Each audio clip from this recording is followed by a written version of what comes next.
তেলাওয়াত করি। আমরা সবাই কোরআন শরীফ অনেকে পড়তে পারি, অনেকে পারি না। এই তাফসীর মাহফিলে এসে আজকে আমরা একটু কোরআনুল কারীম তেলাওয়াত করার চেষ্টা করব। সকলে আমার সাথে জবান ছেড়ে দিয়ে পাঠ করেন। আউযু বিল্লাহি মিনাশ শাইতানির বিসমিল্লাহির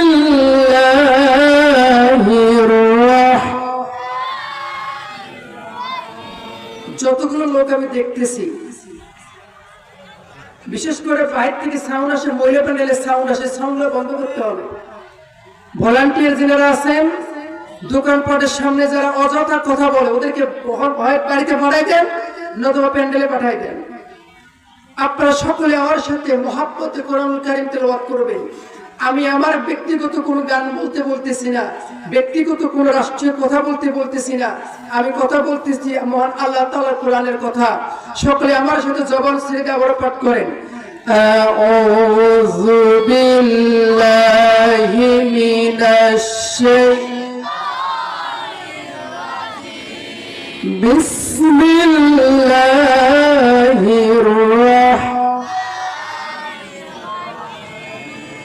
أرأيت الذي يكذب بالدين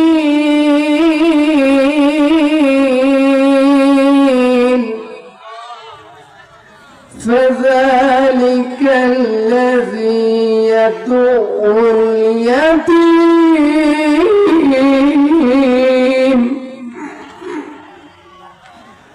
ولا يحض على طعام المسكين فويل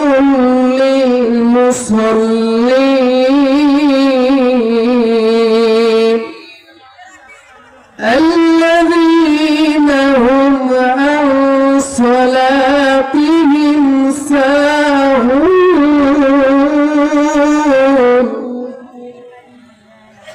الذين هم يراءون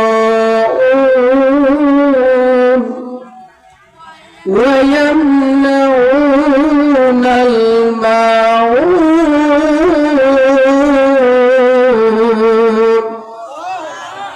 একটু জোরে ছেড়ে দিয়ে জোরে বলি আল্লাহু আকবার। আর একটু জোরে বলেন আল্লাহু আকবার। বাজান রে আমার, দিলের কান লাগাইয়ে কোরআনের কথাগুলো শুনতে হবে। আমরা ব্যক্তিগতভাবে মানুষজন যারা আমরা উম্মি মানুষ, সাধারণ জ্ঞান আমাদের কম। পবিত্র কোরআনুল কারীম যারা 30 পারা ভালোভাবে জানি না, বড় বড় সূরাগুলো যারা ভালোভাবে জানি না, আপনারা সকলে দিলের কান লাগাই খেয়াল করবেন। আমি কোরআনুল কারীমের যে সূরাটা তেলাওয়াত করেছি, নাযিলকৃত যে আয়াতগুলো তেলাওয়াত করেছি, বলেন তো আপনারা আমরা সকলে এই আয়াত সম্পর্কে, সূরা সম্পর্কে জানি কি জানি না? এই সূরাটার নাম কি? জোরে বল কি নাম? সূরা মাউন। আমরা অনেকে সূরা মাউন নামাজে পড়ি, কিন্তু সূরা মাউন শব্দের অর্থ কি এটাই জানি না। আছে না নাই? অনেক হাফেজ সাহেব আছেন, হাফেজ সাহেবদেরকে জিজ্ঞাসা করা হয় যে হুজুর আপনি যে সুন্দর করে সুন্দর কণ্ঠ দিয়া সূরা মাউন তিলাওয়াত করে, বলেন তো সূরা মাউন, এই মাউন শব্দের অর্থ কি? অনেকেই আমরা জানি না। এই কারণে না জানার কারণেই আমাদের কোরআনুল কারীমের না জানার কারণে, অর্থ না বোঝার কারণে আমরা নামাজ পড়ি, কিন্তু ব্যক্তি জীবনে কোনো পরিবর্তন আসলে ঘটে কিনা বাজার আমরা খেয়াল করি। মসজিদের পাশ দিয়ে একটা রাস্তা, এই রাস্তা দিয়ে হিন্দু যায়, মুসলমান, বৌদ্ধ, খ্রিস্টান যারা আছে সবাই রাস্তা দিয়ে যাতায়াত করে। রাস্তা তো সবার জন্য। মসজিদের মধ্যে প্রতিনিয়ত নামাজ হয়, ওই রাস্তার একজন হিন্দু মানুষ, হিন্দু দাদা, উনি রাস্তা দিয়ে যাতায়াত করে। তো একদিন মসজিদের ইমাম সাহেবকে নামাজ পড়ে মসজিদ থেকে বের হয়েছে, ইনিও হিন্দু মানুষটা তার সামনে গিয়ে দাঁড়াইছে। দাঁড়া বলছে যে আমি প্রায় আপনাদের মসজিদে নামাজ পড়তে দেখি যে আপনারা সুন্দর করে বলেন যে সামি আল্লাহু লিমান হামিদা। তো আসলে এই দুনিয়ার মধ্যে এতগুলো মহিলা মানুষ থাকতে, এত ভালো ভালো নাম থাকতে, আপনারা তো আর কারো নাম বলেন না, খালি হামিদার নামে বলেন, হামিদার নামে বলেন। আছে হামিদারে কার বেটি? ইমাম সাহেব ছিলেন সাধারণ মানুষ, খুব একটা জ্ঞানীতা ছিল না, শুধু ওয়াক্তি নামাজ পড়া মুয়াজ্জিন, গ্রামের মানুষ তো বুঝেনি। তো ইনি বলতেছে, দাদা এই যে হামিদের কথাটা বলে, আসলে আমি নিজেও জানি না এই হামিদের কার বেটি। আচ্ছা আপনাদের কাছে প্রশ্ন, বলেন তো এই যে সামি আল্লাহু লিমান হামিদা বলতেছে, বলেন তো এটা কি কোন মহিলা মানুষের নাম বলতেছে? আওয়াজ দেবেন, বলতেছে বলতেছে যে আল্লাহ তাআলা শুকরিয়া করতে, আল্লাহর প্রশংসা এই কথা বলতেছে। বাজান আমার দিলের কান লাগান, ব্যক্তি তার জীবনের মধ্যে 5 ওয়াক্ত নামাজ আদায় করবে। 5 ওয়াক্ত নামাজ আদায় করতে গিয়ে কুরআনুল কারীমের সূরাগুলো যখন তেলাওয়াত করবে, আমার আল্লাহ ডাক দিয়ে বলে, বান্দারে তুমি যখন নামাজের মধ্যে দাঁড়াইবা, তোমার সামনে ইমাম সাহেব যখন পবিত্র কুরআনুল কারীম থেকে সূরাগুলো তেলাওয়াত করবে, বান্দারে যখন তোমার সামনের মধ্যে কবরের আযাব সম্পর্কে আয়াত আসবে, তোমার মনের ভিতরে ভয় জাগ্রত হবে, তুমি ভয় পেয়ে যাবে কবর সম্পর্কে, মরণ সম্পর্কে। বান্দা ইমাম সাহেব যখন নামাজের মধ্যে কোরআন তেলাওয়াত করতে গিয়ে, সূরা পাঠ করতে গিয়ে যখন হাসরের কথা বলবে, পরকালের কথা বলবে, মরণের কথা বলবে, পিতামাতার খেদমতের কথা বলবে, স্বামীর খেদমতের কথা বলবে, যখন পর্দা পুশিদার কথা বলবে, নামাজের মধ্যে সূরা কিরাত পাঠ করবে, আর বান্দার অন্তরের মধ্যে সেগুলো বিষয়ে আঘাত লাগবে। বান্দা যখন নামাজের মধ্যে দাঁড়িয়ে আল্লাহর জমিনে আল্লাহর দ্বীন বাস্তবায়ন করার জন্য ইসলামী সংবিধানের কোরআনের আয়াত যেগুলো নাজিল করেছে, এই কোরআনের সংবিধানের কথা যখন নামাজে বলবে, ওই ব্যক্তি নামাজ আদায় করার পরে সে আল্লাহর জন্য আল্লাহর জমিনে দ্বীন কায়েম করার চেষ্টা করবে। জোরে বলে কিনা? কিন্তু নামাজ পড়ি বুঝি না, যার কারণে আমাদের সামাজিক জীবনে, ব্যক্তিগত জীবনে, পারিবারিক জীবনে করে পরিবর্তন। বাজান আমার খেয়াল করেন, মাউন শব্দের অর্থ হাড়ি পাতিল। মাউন শব্দের অর্থ কি? হাড়ি পাতিল। এই যে আমরা হাড়ি পাতিল আসবাবপত্র, বিশেষ করে গৃহস্থালী সংসারিক কাজ কারবারে যে ব্যবহার হয়, খন্তা, বালতি, কুড়েল, দাও, কুড়েল যেগুলো আছে, এগুলোকে সমষ্টিগত ভাবে বলা হয় মাউন, আরবিতে বলা হয় মাউন। তো এখন প্রশ্ন করতে পারে যে আল্লাহ এত ভালো ভালো নাম থুয়া এই হাড়ি পাতিলের কথা কেন বললো? আসলে এর পিছনে কারণ আছে। বাজান আমার দিনের কান লাগিয়ে শুনেন, সূরা মাউন নাজিল হয়েছে কেন, এর শানে নুজুল কি, কি কারণে, কোন প্রেক্ষাপটে নাজিল হলো, এই সম্পর্কিত আলোচনা করতে গিয়ে তাফসিরে জালালাইনের মধ্যে আল্লামা জালালউদ্দিন মাহল্লি রহমাতুল্লাহ আলাইহি, আল্লামা জালালউদ্দিন সুয়ুতী রহমাতুল্লাহ আলাইহি তিনারা বর্ণনা করেছেন, এই কুরআনুল কারীমের যে সূরা মাউন নাজিল করা হয়েছে, এই সূরা মাউনের প্রথম 3টা আয়াত নাজিল হয়েছিল আবু জেহেলের জন্য। জোরে আল্লাহু আকবার, একটু জোরে বলেন আল্লাহু আকবার। আবু জেহেল এই লোকটা ভালো না খারাপ? জোরে বলেন ভালো না খারাপ? আল্লাহ পাকের এই আয়াতগুলো 3টা আয়াত আবু জেহেল সম্পর্কে নাজিল হয়েছে।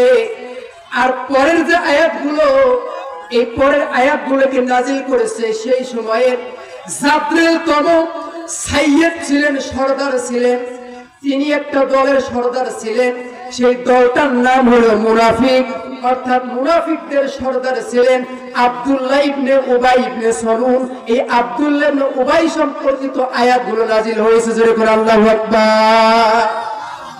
বাজান আমার দিলের কান লাগান, খুব মনোযোগ দেন, আমার সাথে বলেন, আরাআইতাল্লাযী ইউকাযযিবু বিদ্দীন।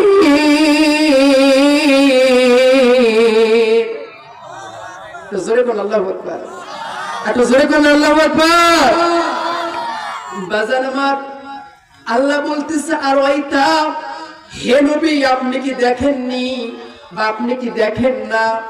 এখানে আলিফ ইস্তিফহামিয়া ব্যবহার করে শুধুমাত্র নবী মুহাম্মদ সাল্লাল্লাহু আলাইহি সাল্লামকে বোঝানো হয় নাই, আল্লাহ পাক বুঝাইতে চেয়েছেন পৃথিবীর যতদিন থাকবে, কোরআন যতদিন থাকবে, মানুষের সমাগম পৃথিবীতে যতদিন হবে, প্রত্যেক বুদ্ধিওয়ালা, প্রত্যেক বিবেকওয়ালা, প্রত্যেক আলেম, প্রত্যেক ব্যক্তিকে বোঝানোর জন্য আপনি কি দেখেন নাই আল্লাযী যারা ইউকাযযিবু বিদ্দীন, যারা কর্মফল দিবসকে অস্বীকার করে, অর্থাৎ যারা আখিরাতকে মিথ্যা প্রতিপন্ন করে, আপনি কি তাদের দেখেন নাই? আর ওই আল্লাযী ইউকাযযিবু বিদ্দীন, আপনি কি তাদের দেখেন নাই যারা কর্মফল, এমন একটা দিন আসবে যেই দিন বান্দার আমলনামা হাতে দেওয়া হবে, ন্যায় অন্যায় বিচার করা হবে, আপনি কি তাদের দেখেননি যারা এই আখিরাতকে, ইয়াউমুল দিন, যারা এই বিচারের দিনকে অস্বীকার করে? বাজার আমার তাফসীরে জালালাইনের ভিতরে এই দিন শব্দটাকে বর্ণনা করতে গিয়ে উলামায়ে কেরাম বলেছেন যে এই দিন মানে, ম্যাক্সিমাম উলামায়ে কেরাম, মুফাসসিরিন কেরাম বলেছেন এই দিন মানে হলো সেই দিন যেই দিন আল্লাহ পাক বান্দার পাপ এবং পুণ্যের হিসাব করবে এবং হিসাব করে তাকে জান্নাত এবং জাহান্নামের মধ্যে পৌঁছে দেওয়া হবে, তার যাজা দেওয়া হবে। অনেক উলামায়ে কেরাম বলেছেন এই দিন শব্দটি দ্বারা, এই দিন শব্দ দ্বারা আখিরাতকে বোঝানো হয়েছে, আবার এই দিন সম্পর্কে আয়াত শব্দটি দ্বারা আল্লাহর দিন ইসলাম, আল্লাহর দিন ইসলামকে বোঝানো হয়েছে। জোরে করে আল্লাহু আকবার, এটা জোরে করে আল্লাহু আকবার। দুইটা অর্থ যদি আমরা নেই, দুইটা অর্থ যদি আমরা নেই, তাহলে আল্লাহ পাক আমাদের কি বোঝাচ্ছেন? মূলত যারা ইয়াউমুদ্দিন, মালিক ইয়াউমিদ্দিন, মহান আল্লাহ, সেই মহান আল্লাহ বিচার দিবসের মালিক, কর্মফল দিবসের মালিক। এই দিন দ্বারা যদি কর্মফল দিবসকে বোঝানো হয়, এটা অর্থ নেওয়াটাও যেমন যথার্থ হবে, আবার যদি আল্লাহর জমিনে আল্লাহর দিন ইসলামকে বোঝানো হয়, সেটাও বোঝানো হবে। বাজান রে আমার, প্রথমত তিনটা আয়াত নাজিল হয়েছিল, আমি আগেই বলেছি আবু জেহেলের বিরুদ্ধে এই তিনটা আয়াতে কারিমা নাজিল হয়েছে। কেন নাজিল হয়েছে? বাজান রে আমার, দিলের কান লাগান। আবু জেহেল যখন বুঝতে পারলেন আমার ভাতিজা মুহাম্মদ যেইভাবে সত্য কথাগুলো মানুষের মাঝে বলে, যেইভাবে মানুষ দলে দলে তার ইসলামের ছায়া তলে আসে, আমার বাপ দাদার ধর্ম, আমার পৌত্তলিকতা, কাবা ঘরের মধ্যে 360টা মূর্তির পূজা ছেড়ে দিয়ে এক আল্লাহর ইবাদতের জন্য মানুষগণ যেইভাবে দলে দলে আসতেছে, এটা কোশ্চিন কারো বাস্তবায়ন হতে দেওয়া যাবে না। এই জন্য আবু জেহেল, উতবা, সাইবা, মুগিরা, কাফের বেঈমান যারা ছিল, তারা আমার নবীর দিনকে অস্বীকার করেছিল, এটাকে বাতিল বলেছিল, এটাকে বাতিল বলেছিল।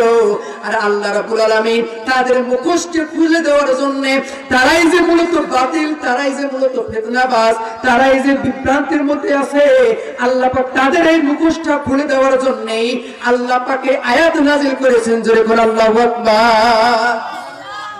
ও আমার বাজান, দিলের কান লাগান, খুব খেয়াল করেন।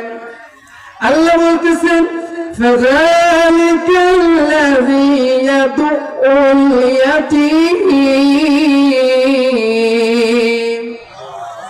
একটু জোরে বলেন আল্লাহু আকবার, একটু জোরে বলেন আল্লাহু আকবার।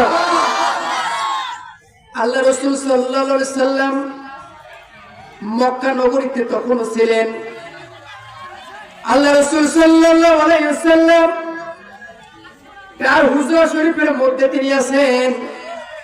খুব সকালবেলা একটা এতিম সন্তান কাঁদতে কাঁদতে আল্লাহ রাসূলের সামনে গেলেন, গিয়ে বলতেছি, ইয়া রাসূলুল্লাহ, ইয়া হাবিবাল্লাহ, আল্লাহ রাসূল গো, আমি আপনার কাছে একটা নালিশ নিয়ে এসেছি, একটা বিচার নিয়ে আসছি। বলছে, বাজান তুমি আমার কাছে কি বিচার নিয়ে আসছো, কি নালিশ নিয়ে আসছো? বলে, হুজুর, আমার বাবা যখন মৃত্যু শয্যায় শায়িত, তার রূহটা বের হয়ে যাবে এমন অবস্থায় আবু জেহেল আমার বাবার পাশে গিয়ে বসছিলেন। বসার পরে আমার বাবার কাছে বলেছে, তোমার তো ভাই ব্রাদার আত্মীয় স্বজন কেউ জমিনের মধ্যে নাই, তোমার যে বিমর্ষ অবস্থা, যে কোনো মুহূর্তেই তুমি মারা যেতে পারো। আমি আবু জেহেল তোমাকে বলতেছি, তুমি যদি তোমার সম্পদ আর তোমার সন্তানদেরকে ওসিয়ত করে যাও, তারা যদি আমার কাছে থাকে, তুমি মৃত্যুবরণ করলে, তুমি মারা যাওয়ার পরে আমি তাদের দেখভাল করব। আমার আব্বা সেই দিন আবু জেহেলের হাতের মধ্যে আমি সহ আমার এতিম ভাইদের হাত তুলে দিয়েছিলেন, আর আমাদের সম্পত্তির দেখভালের দায়িত্ব তাকে দিয়েছিলেন। তিনি সম্পত্তি দেখভালের দায়িত্ব নিয়েছিলেন, আমাদেরও দেখভালের দায়িত্ব নিয়েছিলেন। কিন্তু আমার আব্বা যখন মারা যায় গো, আমরা বড় অসহায় হয়ে গেলাম। আবু জেহেলের দরজার মধ্যে গিয়ে দরখাস্ত জানাইলাম, চাচা যান, আপনি তো আমাদের দায়িত্ব নিয়েছেন, আমাদের খাবার ঘরের মধ্যে খাবার নাই, আমার বিধবা মা তিনি বড় বাইরে কাজকর্ম করতে পারে না, আপনি যেহেতু আমাদের খাবারের দায়িত্ব নিয়েছেন, আমাদের সম্পদের যেহেতু আপনি দেখভাল করতেছেন, আপনার কাছে অনুরোধ আমাদের সুন্দরভাবে সুষ্ঠুভাবে আমাদের খাবারের ব্যবস্থা করে দেওয়া হোক। ইয়া রাসূলুল্লাহ, ইয়া হাবিবাল্লাহ, যখন আমি আমার আবু জেহেলের কাছে এই কথা বলেছি, আবু জেহেল আমার গলা ধাক্কা দিয়া ঘর থেকে বের করে দিয়েছে, আর বলেছে দূর হও, এখান থেকে দূর হও। আমার বাবার সম্পদগুলো সে ভোগ করতেছে, অথচ সে আমাদের আর দেখভাল করে না। আল্লাহ পাক বলতেছেন, যারা আল্লাহর আখিরাতকে অস্বীকার করে তারা প্রথমত কাজ করে কি, তারা এতিমদের মাল ভক্ষণ করে আর এতিমদের সাথে খারাপ ব্যবহার করে। জোরে বলেন ঠিক কিনা?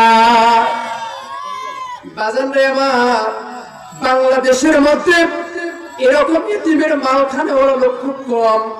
আমরা কয়েক বছর আগে একটা মামলা দেখেছি, প্রায় 350 কোটি টাকা এতিমের মাল ভক্ষণ করে তারা কি বলে আদালতের মধ্যে দোষী সাব্যস্ত হয়েছিল।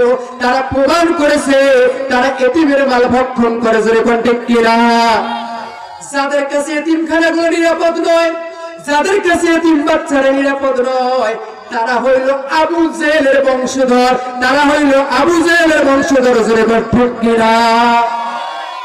বাজান রে আমার, বাংলাদেশের মধ্যে জরিপ করে দেখেছি, অনেক মানুষ আমাদের আছে, আপনাদের আমাদের সমাজের ভিতরে এমন মানুষ আছেন, দেখতে চেহারাটা সুন্দর, খুব ভালো মানের মানুষ মনে হয়, কিন্তু তারা তাদের এতিম ভাতিজাদের, এতিম ভাগ্নিদের, এতিমদের সম্পদগুলো ভক্ষণ করে খায়, এতিমদের হক তারা পরিপূর্ণভাবে পূরণ করে না।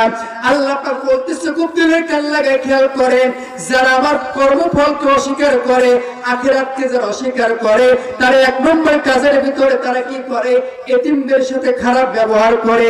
আমার আল্লাহ নবী বলে দিলেন, তামাম দুনিয়ার মানুষ রে, আমি আল্লাহ রাব্বুল আলামিন তোমাদেরকে আমার রাসূল প্রেরণ করে দিয়েছি, আর আমার এই রাসূলের মাধ্যমে তোমাদেরকে যে নিউজগুলো জানিয়ে দিচ্ছি, তোমাদেরকে যে মেসেজগুলো জানিয়ে দিচ্ছি, তোমরা ভালো করে শুনে রাখো, ভালো করে জেনে রাখো। আল্লাহ রাসূল বলতেন, যখন কোন মজলিসের মধ্যে, যখন কোন খাবারের অনুষ্ঠানের মধ্যে একজন এতিম যদি বসে থাকে, আল্লাহ রাব্বুল আলামিন এতটাই খুশি হয়ে যায়, আল্লাহ বলে, আমি আমার আরশে আজিম থেকে ওই এতিম বাচ্চাকে আদর করার কারণে আমি আল্লাহ খুশি হয়ে যাই। জোরে বলেন সুবহানাল্লাহ। অথচ আমাদের এই সমস্ত অবস্থায় এতিম যারা আছে, আমরা সকলেই খালি সুযোগ খুঁজি কিভাবে কারে ঠকে খাওয়া যায়। বলেন তো আছে না নাই? জোরে করে আছে না নাই? বাজারে বরাবর খেয়াল করে আল্লাহ বলতেছেন, ওয়ালা ইয়াহুদ্দু আলা তুআমিল মিসকিন।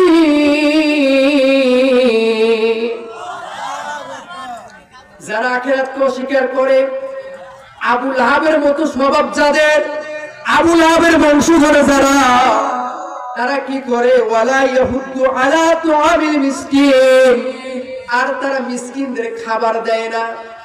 বাজান আমার গো, আল্লাহ রাসূল বললেন, তোমরা শুনে রাখো, যদি কোনো মানুষ অভুক্ত ক্ষুধার্ত কোনো মানুষ তোমার দরজার মধ্যে আসে, সে যদি তোমার কাছে কোনো খাবার চায়, মানুষ রে, তোমার খাবার যদি ঘরে না থাকে, তোমার যতটুকু খাবার আছে সে অর্ধেকটুকু খাবার